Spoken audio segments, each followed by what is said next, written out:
Battery চালিত রিকশা চলাচল বন্ধের নির্দেশ দেওয়ায় রাজধানীর নানা এলাকায় সড়ক অবরোধ করেছেন চালকরা। এতে করে রাজধানী জুড়ে তীব্র যানজটের সৃষ্টি হয়েছিল।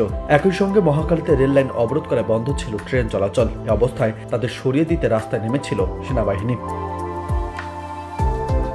বৃহস্পতিবার সকাল থেকে আগারগাঁও, কল্যাণপুর, গাবতলী, টেকনিক্যাল, মোহাম্মদপুর, পল্লবী, ডেমরা এলাকায় এবং মহাখালী এলাকায় অটোরিকশা চালকরা সড়ক বন্ধ করে বিক্ষোভ শুরু করেন। মহাখালীতে ট্রেন লাইনে রিকশা রেখে অবরোধ কর্মসূচি পালন করায় রাজধানীর সঙ্গে সারা দেশের ট্রেন যোগাযোগ বন্ধ হয়ে যায়।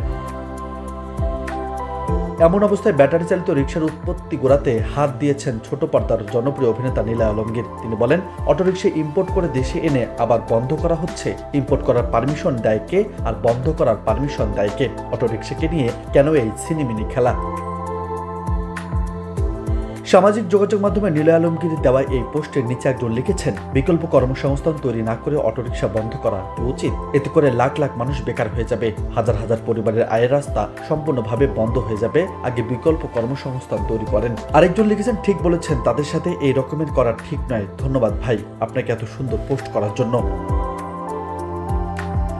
এর আগে গত মঙ্গলবার বিচারপতি ফাতেমা নজিব ও বিচারপতি মাহমুদুর রাজির হাইকোর্ট বেঞ্চ ঢাকা মেট্রোপলিটন এলাকায় 3 দিনের মধ্যে ব্যাটারি চালিত রিকশা চলাচল বন্ধের নির্দেশ দেন। একই সঙ্গে এ বিষয়ে ব্যবস্থা না নেওয়া কেন অবৈধ ঘোষণা করা হবে না তা জানতে রুলও জারি করেন আদালত। নিউজ ডেস্ক, বার্তা 24।